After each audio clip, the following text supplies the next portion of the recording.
Hello everyone and welcome back to another episode of Hermitcraft, and unfortunately I wasn't quick enough, people. I wanted to hit the record button but I wasn't quite ready. There were some mushroom cows hanging out on the top floor over here and I wanted to use my cheaty zoom key and show them off, but now they're gone because the flusher has activated. That's the reality of this farm. You don't get cows just popping out of this thing constantly.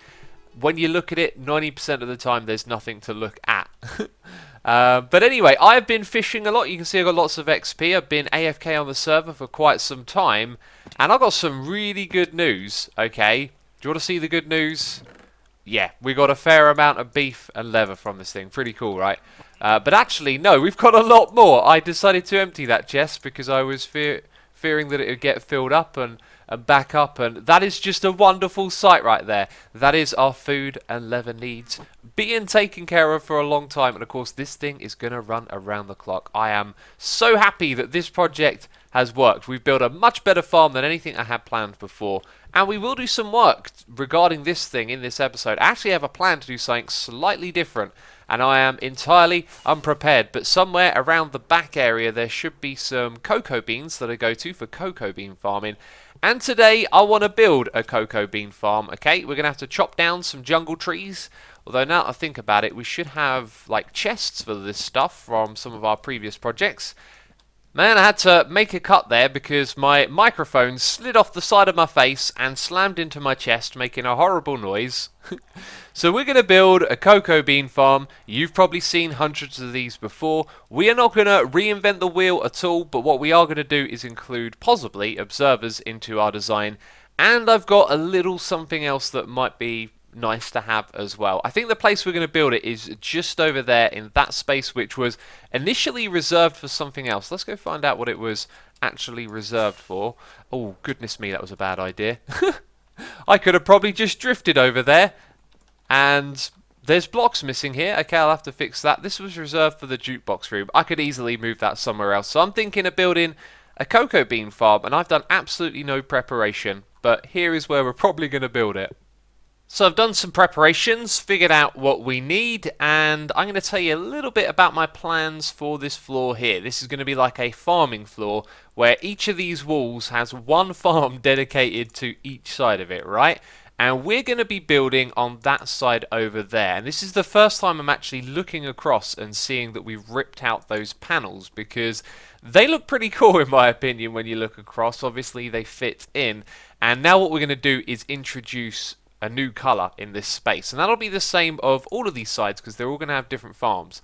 Now, because of the space requirements and things being above and below us, we are going to push back into this area a little bit. Another reason we're doing it is because the farm won't align up with the shape of this. So we have 4 blocks, then 3, 4 blocks, then 3. And this thing is going to have, I believe, an entrance that's 3 blocks wide.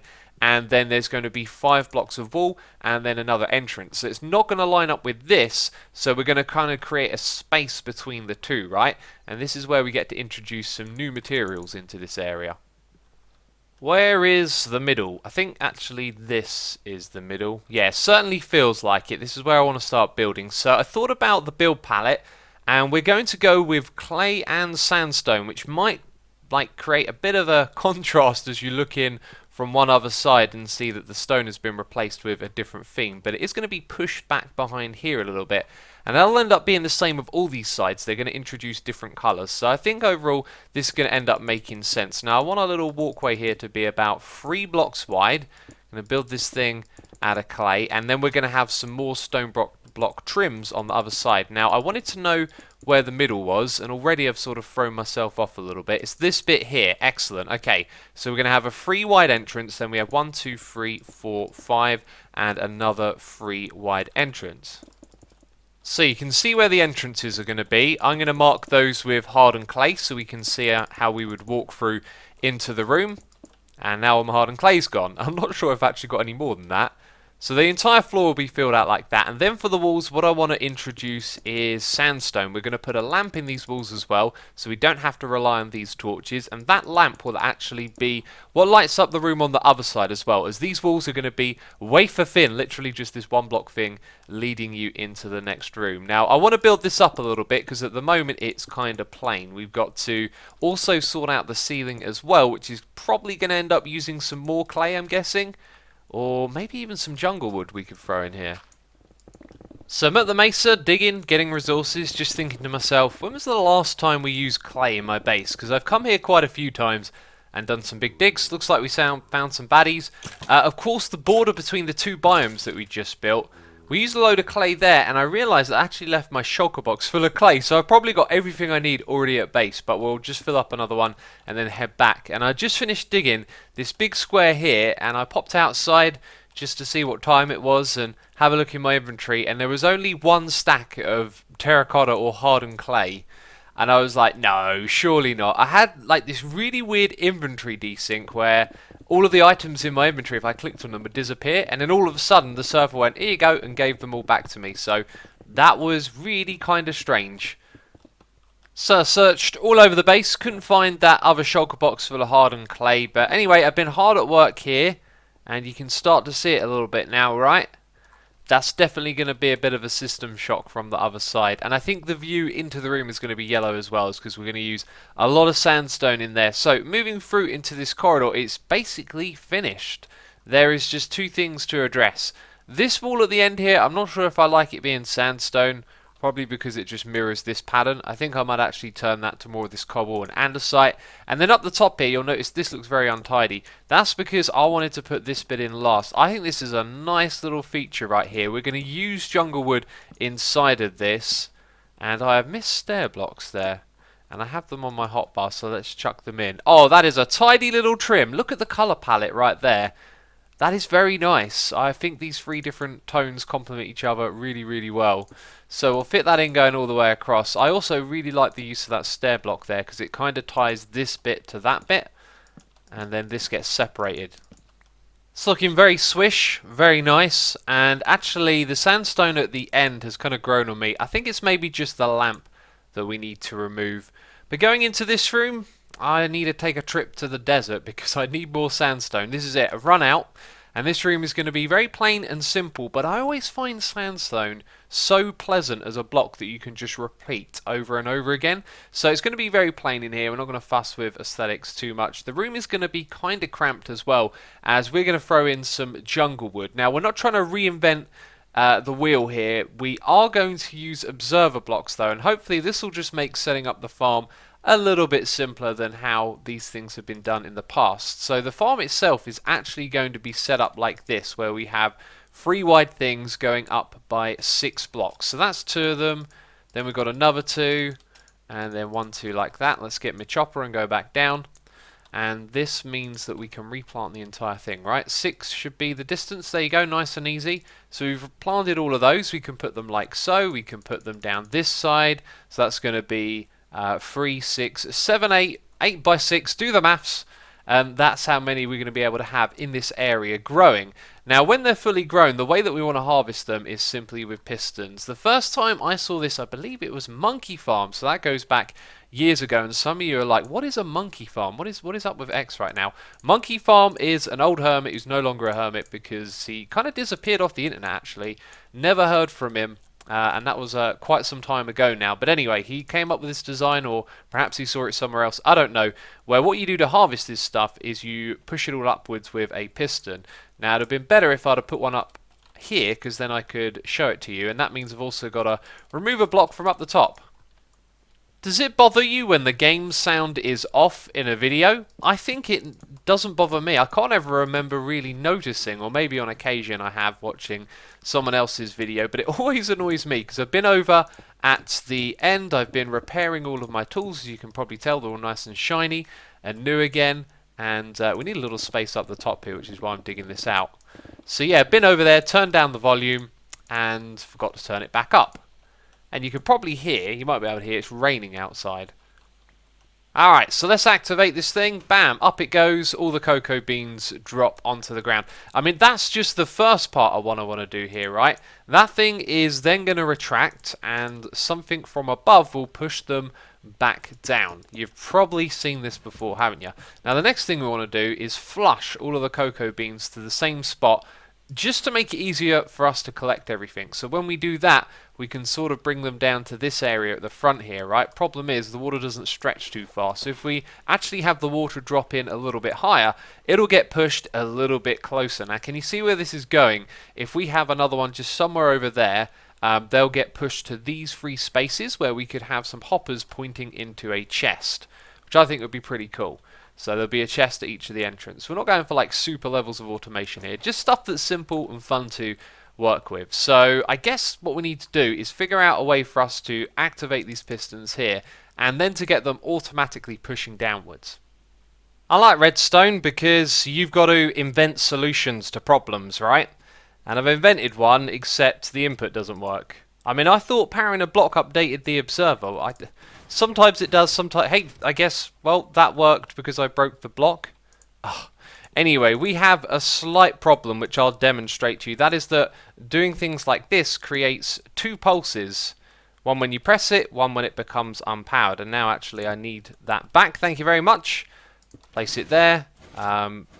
Let's do that again. So pulse 1 and pulse 2. Second time it pulses, this piston has pushed the block back. So we get a very short pulse which activates that over there. Let's do it one more time.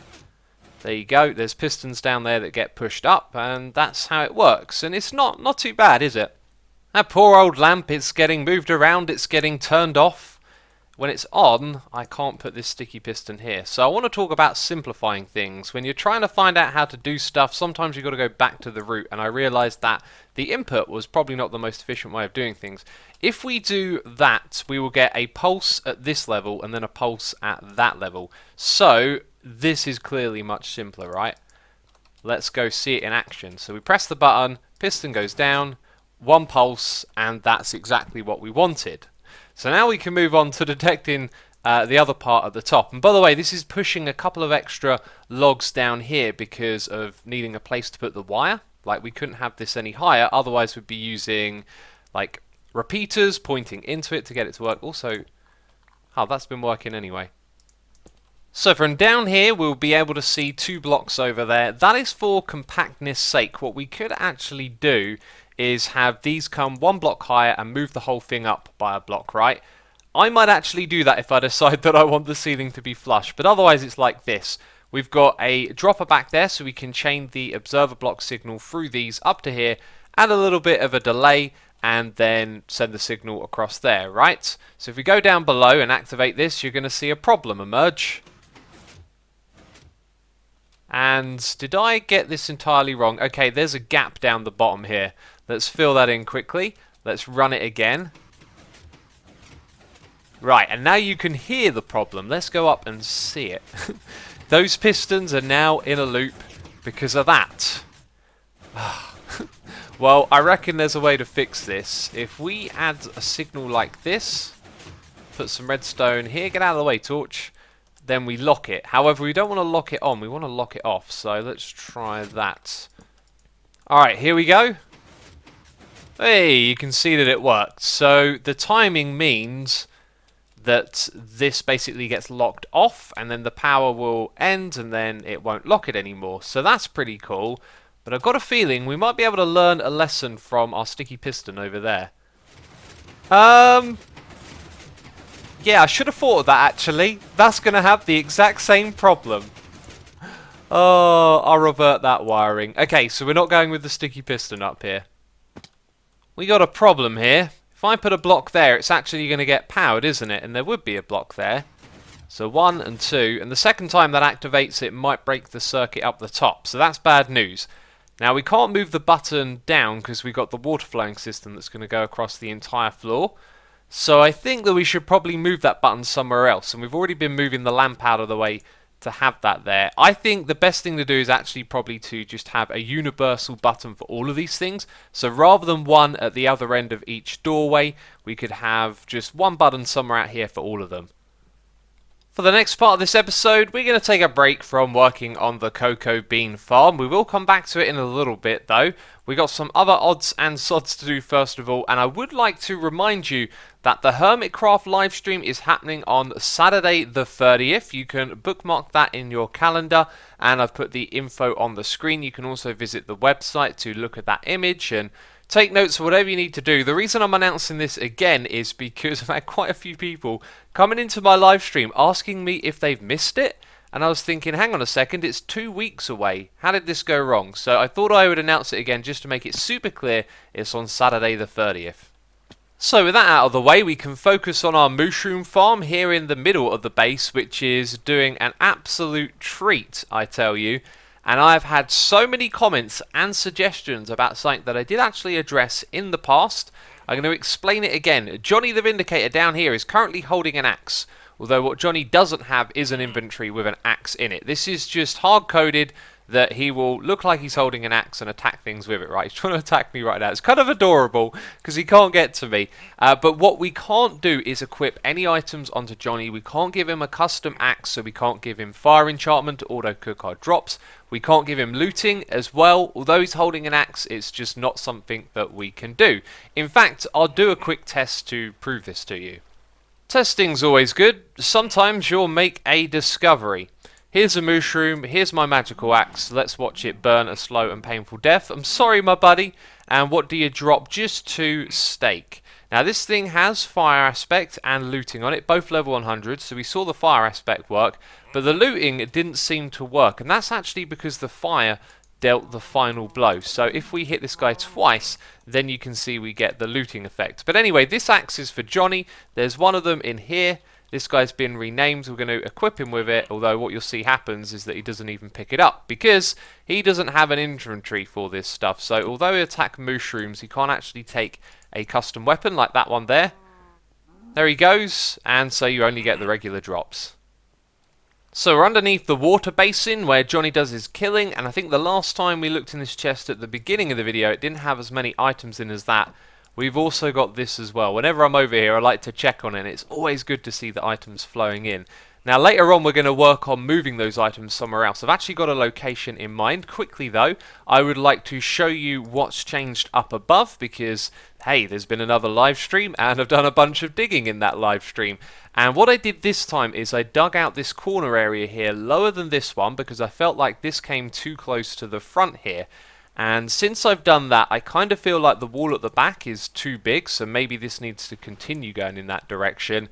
And also this pillar feels too tall as well, and it comes a little bit too close down to the front here. The reason we tried this though is because that comes ever so close to the glass. So maybe next time I do some digging, what we'll do is maybe just make it 3 blocks away from this, and then we'll see how that looks, and eventually I'll settle my mind on something. But what I would like to do right now is actually work on the top of this farm. Now these rockets are level 3, which means I'm always going way too far for my needs just for flying around the base. These are like traveling rockets, not getting around your base rockets. So in the last video I did mention that I wanted to convert this into something else using a tripwire hook, and that's exactly what we're going to do right now.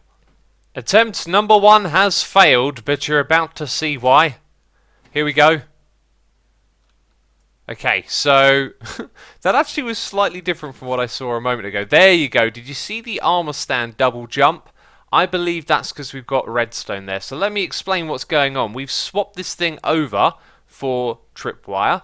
That block is going to power the powered rail. I can actually show you this by walking into the tripwire.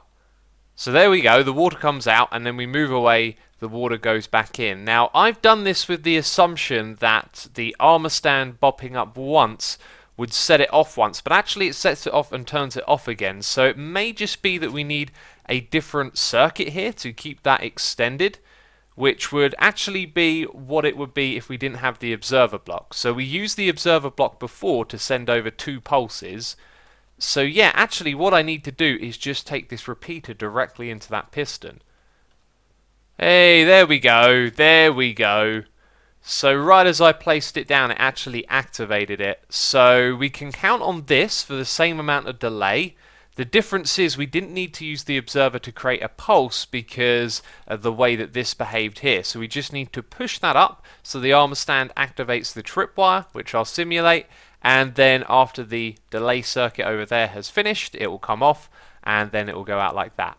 That is perfect, and that's done. Finished.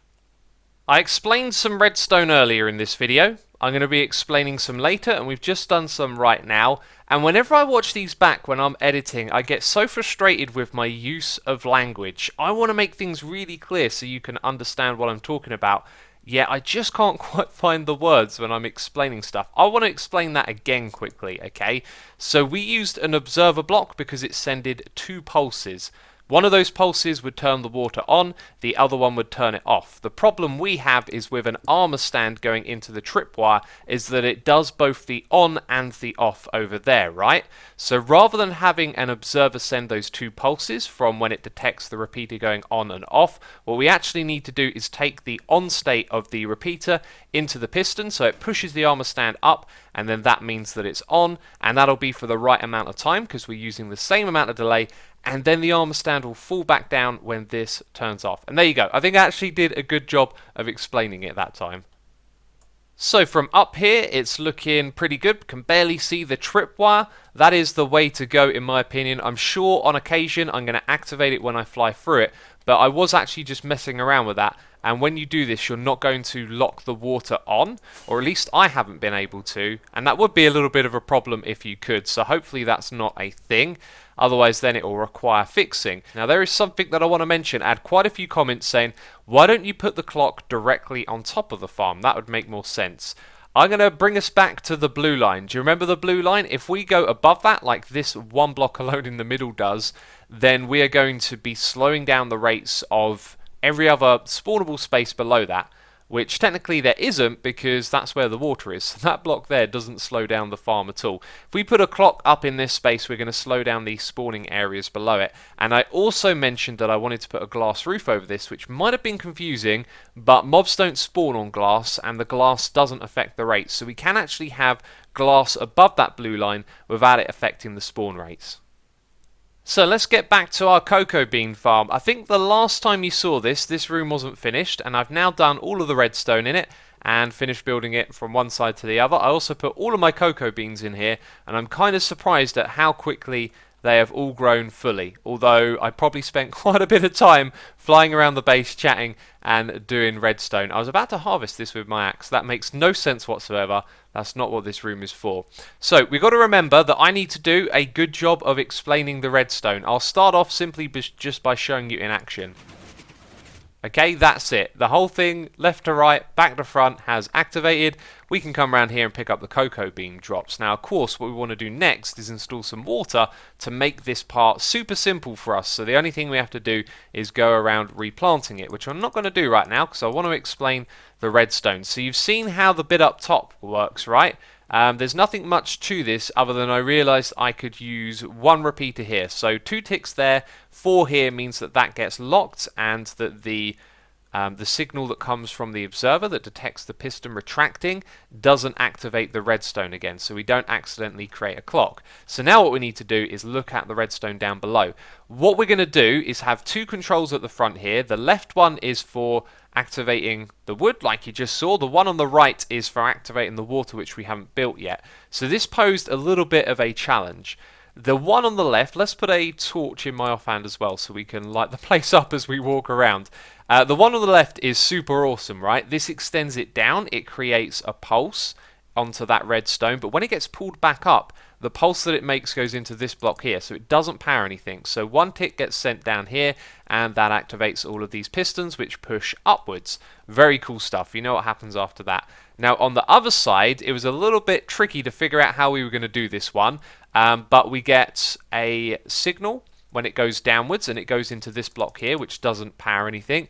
And then we get another one when it comes back up. So what it does is it comes over to this redstone through that block that it's pointing into at the moment, and that means the redstone can travel in this direction, and that's where we can start to work on the next bit of redstone, which is activating the water streams. So I'm going to grab a bucket and show you how it's going to work. So we need to run a redstone line basically along this back wall here, which is going to go to a bunch of dispensers. I'm going to put one of those in right now, and it's going to drop the water here. I've got a feeling I already showed you this. If we put the water at that height, it's only going to come out to there. If we do it one block higher, it's going to flow out a little further and leave us with this shape where we could basically have 3 hoppers pointing into a chest, which could go right there. And if we do that, are we going to have space below for a bit of glowstone? I think we are, so there can be a light source coming through the chest. And then this is going to repeat from that spot over here. So there'll be another dispenser, and that'll go in both directions. And again, it comes over like that. So you can kind of see what's going on here. What I'm going to do is basically grab my redstone supplies and make this happen. Thanks to the magic of video editing, you don't have to put up with my dry run, which resulted in several failed attempts. I also made a comment about these 2 buttons. I don't know if I actually left this in the video or not. That you come over here, you want to use the farm, you press one button then the other every time. So really you want one button, but whatever, we're going to leave it like that. And this button on the right now works as intended, so we press it, the water will start to flow in just a moment. And I don't know if it's got enough time to bring all the water drops to the hoppers, but hopefully it has, and I could always extend the delay as well. So if we go down the bottom here, I showed you how this bit was going to work, and I've actually moved some blocks around where I've been trying to fix this thing. So the first problem was that you need to have a repeater here to give this thing a long enough signal strength. The second problem was that I was detecting the redstone here, and that was detecting the changes in the redstone. So if we use a repeater, it'll basically detect when this turns off, or sorry, on, and then when it turns off. So above it we then have a signal going into each of the dispensers. That one's slightly different there, as you can see it's raised up, which it doesn't actually need to be. I could put that like a block lower. There you go, so that's now wired up the same as all the other ones, and that's kind of it really. So it gets powered, and you know, the water goes out, and then it gets powered again a moment later, and it brings it back in. Unfortunately, I've discovered a flaw. A flaw I'm going to fix by probably just adding in more hoppers. Let me show you the water streams. I'm a little bit disappointed I didn't notice this sooner. Over here, that is going to go straight to this wall, meaning any items will literally just land there. The reason why I didn't notice that is because I was working from the corner, and apparently this one over here doesn't activate. Interesting, but in the corner, as I can show you if I do that, it flows off to the side. So in figuring that out, I also realized that if we were to double up the dispensers here and have another water source there, now remember we don't have one to the side, so that would push it round over here, then it would flow directly to this point. So we could have actually had one hopper pointing into a chest. So let's say you're watching this and you're thinking of using the same design. You can improve it. I'm not going to go back and change the whole thing over again, but I've just noticed these changes. Another thing I realized as well is that if we were to do the 2 dispensers side by side, you wouldn't need a 3 wide gap here. This thing would be 2 wide, and then if we did that, this entire farm would have actually lined up perfectly with the front here. So every walkthrough would have lined up with this bit. As you can see, this block doesn't, meaning that these walls would have been 4 wide. If I'd have figured that out earlier, this thing would have, fit in with the layout we've already got and been slightly more efficient overall using less hoppers, but do you know what? I'm not going to worry about it. Alright, it's time to use this thing now. There go the cocoa beans. Here goes the water collection. By the way, you can see we've got those hoppers. There we go. We'll probably see it's not long enough for all the items to get collected, although that was pretty good. Oh, okay, that's interesting. That's very interesting because you're on top of the hoppers. There is a lever underneath there. Yeah, okay, so this thing potentially still has some flaws that we got to fix. I'm going to leave it at that now, though, because I've got some replanting to do. And also, I want to leave you a little bit of a hint. There's a reason we're making a cocoa bean farm. It's because we're going to need a lot of cocoa beans for the next biome. Yeah, I'll leave you with that to think about, to ponder on, okay? That's going to be it from me this episode. If you have enjoyed it, then leave a like on the video. As always, thank you so much for the support. And yes, there's water missing there, and that's because I needed to borrow it to show you how the water streams work. Let's put that back. Alright, so that's it from me. Thanks for watching, and I'll see you next time. Bye-bye.